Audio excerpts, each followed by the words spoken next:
Hi, welcome to Ziga Review. So I'm making this video because I would like to have a frank talk about the Xbox Series S. That's right, the Xbox Series S. So let's start with the latest news on the Xbox Series S.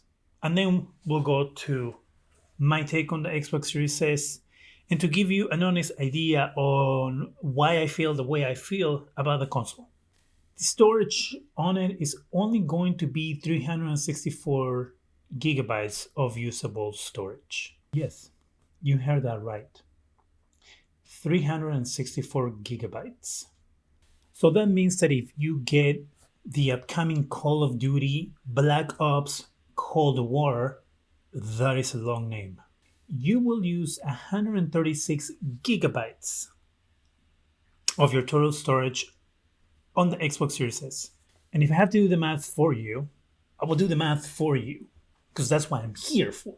So we have 364 gigabytes of usable storage on the Xbox Series S minus 136 gigabytes. That is, of course, assuming that there's no other updates, because as we know, there have been many updates on Call of Duty that have increased the size of that game. So we do 364 minus 136 gives us a grand total of 228 gigabytes left over. If you are hoping to play Cyberpunk 2077, as I said on a previous video, we don't have the size for the game yet. They have said it's not going to be 200 gigabytes. It's going to be on par with a current AAA game. So that puts it in the ballpark between 80 and 100. I've heard that it's probably going to be about 80 gigabytes. So if we do 80 gigabytes out of 228, that gives us what? 148 gigabytes left. Now let's say you want to play other games. Let's say Watch Dogs Legion. So Watch Dogs Legion on current gen consoles is 35.7 on the Xbox One X, 45 gigs on PC, and 33.9 on the PS4. So that means that that game is obviously going to be bigger on the next gen version of the game. So let's not go crazy on how big this game might be. Let's assume that it's only about 5 to 10 gigs larger. Okay, so let's say 10 gigs larger. So let's say 45.7, let's round up to 46 gigs. 140, what did we say? We have 124, yeah? 148 minus 46 gigs. That leaves us with 102 gigs of storage left. Do you see where I'm getting to? Do you see how small that SSD is? And I know what you're saying. I can just plug an external hard drive into the system. No problem. True. 100% true. And I guess that kind of solves the problem. But at the same time, you will be missing out on the features of the console. In this case, how fast the SSD in the Xbox Series S is and how fast it will load games for you. But we're talking about the speed on what games are loading here, which is a separate thing from graphics and all that, right? And the console is $300. So that's where that ends.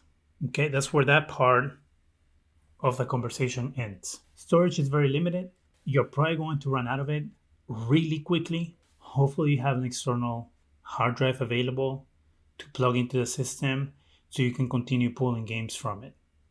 That's a solution. But the issue for me with the Xbox Series S, as I said before, is that the entry level is very low. But in order to make it a worthwhile experience and a console that is going to make sense to own because you're buying it to save money, kind of loses that value the moment you think about the storage. Because the external SSD that Microsoft is selling for the Xbox is going to be $220. Now, if we do some math here, again, the math is a great way of showing things and explaining things, so bear with me. So we do some math here again, and we say $300, that's of course before tax, plus $220 for the Seagate external SSD, we're doing about $512 before tax, okay? Obviously, tax depends on where you are. $512 to have a Xbox Series S that, as reported, isn't going to run games perfectly. There's a lot of games that aren't going to run perfectly, that is going to lack on storage, and that is going to lack on the next gen features of, for example, 4K. And I get it, not everybody has a 4K TV. Not everybody really cares right now about 4K gaming. Trust me, you will in a year or two from now, when 4K TVs are cheaper and the entry level for a 4K TV is easier to obtain. Hell, right now you can get a 4K TV for like $800, $600, which again, I know not everybody has. So keeping that in mind, you want to get into next gen gaming, it's going to cost you $300 plus tax, but you're going to need the storage. And if you're going to spend an extra $220 on storage, then you might as well just pay for the Xbox Series X that comes with more storage, but it's almost 3 times what the Xbox Series S gives you. If we're coming from a money point of view, which is why this console was made, the console was made for people who don't give a shit about 4K gaming. The console was made for those people who don't have the funds to pay $500 for a console. That's why the console was made, if we're being honest about this. So all the BS you have to say about, oh, games are going to run this way, Gears of War is going to run this way, Halo is going to run this way, blah, blah, blah, blah. It doesn't matter, because the fact is that there's a lot of games that aren't going to run very well on this console, period. I don't care what the internals of the system tells you, because the system is just not going to run the games so far the way Microsoft says that they're going to run. And a couple of last gen games that are going to run amazing aren't going to make somebody buy a console. You buy a next gen console for the next gen experience. That's the whole point of next gen. Otherwise, you're just wasting your money. And now that we know that storage is going to be a premium, and that these companies, Sony and Microsoft, are using that as another revenue stream, it makes it even harder to recommend someone to buy an Xbox Series S. It's like if I give you a Lamborghini and you live in a city where you can only go 30 miles an hour, no matter where you are in the city. Why does it matter that you're driving a Lamborghini? You can only drive it at 30 miles an hour. Yeah, it looks cool. So yes, the specs say something, but so far, what we're seeing is the developers aren't really tapping into that. And I know developers say, well, we're just scratching the surface. Come on. The truth is, so far, what I've seen from developers is that this is the Xbox Series S. We don't really care about spending our time and money on this console. We're going to spend it on the PS5 and the Xbox Series X. And we'll do a little bit on the Series S because we have to. So my main thing here is, as I said before, it makes sense if you're a casual gamer. It makes sense if you are a person who's going to play 1 or 2 games. It makes sense if you're someone who picks up a controller once every 2-3 months. If you're a person who plays a lot of games, this console doesn't make any sense.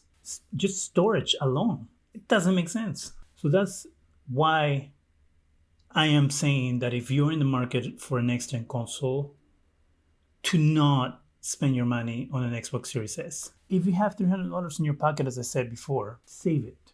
Most likely you won't be able to get a console this year anyway. You're going to have to wait until next year sometime when there's availability of consoles. And during that time, save an extra $100 and buy the PS5 digital edition. Granted, that one has its own shortcomings when it comes to storage too, because storage is going to be a revenue stream for these companies. Proven. And if you can wait a little longer, just save the extra $200 and buy your Xbox Series X. Because at the end of the day, you're going to have a great experience. You're not going to have to worry about storage for a while, and you'll be ready for when you get that 4K TV if you don't have a 4K TV. And you'll be ready for all the features that 4K TV, when you get it in the future, will have that will be compatible with that console. And as attractive as it might be, I will say just wait. That's it for me. Thank you for putting up with this rant. Let me know what you think about it in the comment section. Go ahead and subscribe. Give us a thumbs up. hit that bell so you can be alerted every time we have new videos. And thank you very much for watching.